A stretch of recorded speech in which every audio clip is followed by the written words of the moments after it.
Maraming salamat po sa inyong lahat at huwag niyo pong kalimutang manalangin.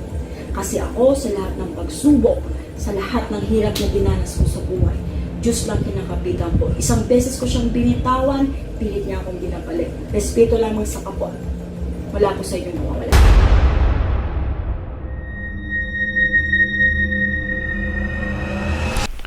Hello po mga ka-PTV, sa video na ito ay tatalakayin natin ang 5 malalakas na pagyanig at isang malawak na bagyo na tatama sa 2 lugar na ito ayon sa mga visions ni Madam Rudy Baldwin.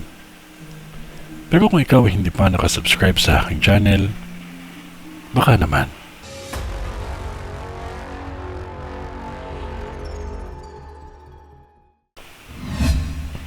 China Vision.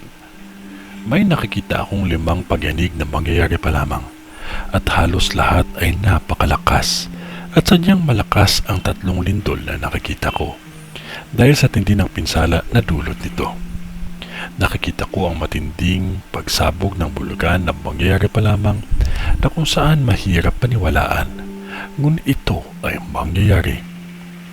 May nakikita akong malaking kidlat na mangyayari pa lamang sa China na isa sa dahilan na kung bakit halos puro apoy ang nakikita ko sa vision ko. Maging handa lamang ang lahat na nakatira sa China dahil sa massive na lindol at tsunami na siyang kumitil ng ilang buhay. May nakikita akong bahagi ng China na may matagalang lockdown dahil sa panibagong sakit na halos matatakot ang lahat makita ang epekto nito. Dahil halos nabubulok na ang balat ng taong madadapuan ng pandemyang ito na kung saan sa China magmumula. Kahit isang kilalang tulay na pasyalan ay hindi nakaligtas sa hamon ng kalikasan. Siyang dahilan ng pagkasira nito. Maging maingat at manalangin palagi. Indonesia Vision. Paghandaan ninyo ang massive typhoon na tatama sa bansa ninyo dahil halos nilamon ang buong Indonesia sa tindi ng baha.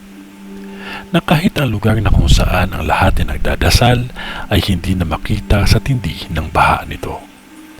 May nakikita pa akong 2 bulkan ang sasabog at lindol na mangyayari pa lamang. Isang ipo-ipo na animoy kayang tumangay ng isang buong hayop sa sobrang laki nito. Ang hamon ng kalikasan ay isang matinding kalaban natin na mahirap talagang kalabanin. Ngunit kahit ano pa man ang relihiyon natin, Diyos lang ang makakaligtas sa atin.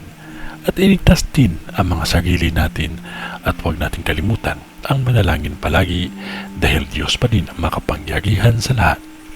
Kung ano man ang babala na ipinakita niya at pinarating sa atin, ayan lang din ang aking masasabi.